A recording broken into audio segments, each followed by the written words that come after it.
In 1952, Frank Sinatra couldn't get a record deal. No label wanted him. His voice was strained from years of overwork, his marriage was a tabloid circus, and the same crowds who once fainted at the sound of his voice had moved on to someone else. Industry insiders weren't just saying his career was struggling. They were saying it was over. Finished. Done. 1 year later, he won an Academy Award. A few years after that, he built one of the most influential recording careers in American history. This isn't a story about talent alone. It's a story about what happens when someone refuses to accept "it's over" as the final word. This is the real history of Frank Sinatra, and how he did it not once, but twice. Frank Sinatra was born in 1915 in Hoboken, New Jersey, the only child of Italian immigrant parents. His mother, Dolly, was a forceful, ambitious presence in his life, deeply involved in local politics and known for pushing her son toward opportunities most working-class families couldn't access. His father worked first as a boxer, later as a Hoboken firefighter. Sinatra didn't grow up with money or connections in the entertainment world. He got his start singing at local venues and on small radio broadcasts, slowly building a reputation in the New Jersey area. His first real break came in 1939, when he joined trumpeter Harry James's newly formed orchestra. It was a short stint, less than a year, but it gave Sinatra his first national exposure. Shortly after, he moved to Tommy Dorsey's orchestra, one of the most popular big bands in the country at the time. Sinatra later credited Dorsey's trombone playing as a major influence on his own vocal phrasing, particularly Dorsey's ability to sustain long musical lines without an obvious breath, a technique Sinatra worked to adapt for his voice. By 1942, Sinatra had gone solo, and what happened next surprised even industry veterans. His performances, particularly at New York's Paramount Theater, drew crowds of screaming, fainting teenage girls, a phenomenon the press dubbed Sinatra mania. Journalists at the time struggled to explain it. Some compared the scenes to religious fervor. This period established Sinatra as one of the first modern pop idols, years before the term teen idol became common cultural vocabulary. Record sales soared, and Sinatra transitioned into film, appearing in a string of musicals throughout the mid-1940s. But fame this fast rarely stays stable. By the end of the decade, cultural tastes were shifting. His film roles were considered less impactful, and his personal life, including his highly publicized divorce and remarriage, dominated headlines more than his music did. By 1952, the decline was undeniable. Sinatra's contract with Columbia Records ended, and his film studio, MGM, dropped him as well. His television variety show was canceled after low ratings. Even his voice itself was affected. Years of heavy touring and a vocal hemorrhage in 1950 had left him with ongoing strain that made some critics question whether his best performances were behind him. At the time, entertainment columnists openly wrote him off. It's well documented that Sinatra struggled financially and personally during this period, at one point reportedly needing to plead for help just to be considered for future roles.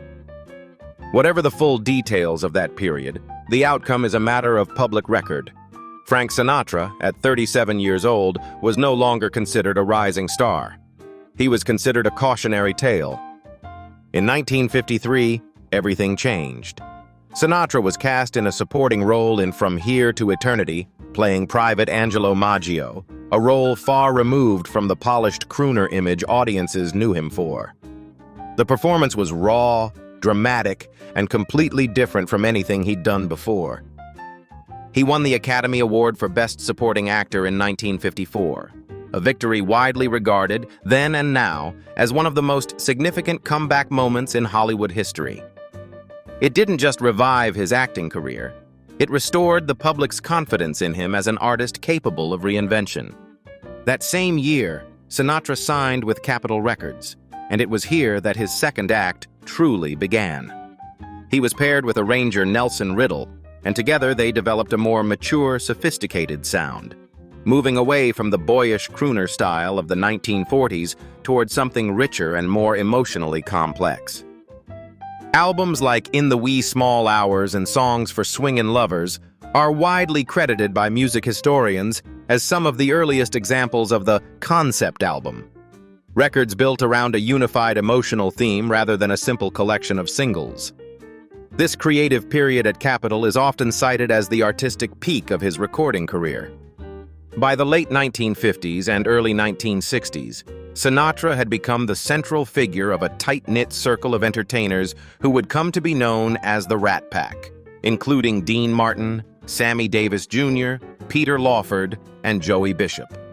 Together, they performed regularly at the Sands Hotel in Las Vegas and appeared together in the film Ocean's 11. Their residencies helped transform Las Vegas from a gambling destination into a major entertainment capital, blending music, comedy, and improvisation in a way audiences hadn't seen combined before on a nightclub stage. In 1960, Sinatra made a move that was unusual for an artist at the time. He founded his own record label, Reprise Records, giving himself greater creative and financial control over his output, a rare position of power for a musician in that era's industry structure. Over the course of his career, Sinatra won a total of 11 Grammy Awards, including the Grammy Trustees Award and the Grammy Legend Award, recognitions reflecting decades of influence on the structure of popular music itself. By the 1970s and 1980s, Sinatra had earned the nickname Chairman of the Board, a title reflecting both his authority in the entertainment industry and his continued relevance decades after his first rise to fame. He remained an active performer well into his 70s, regularly selling out venues across the country and internationally.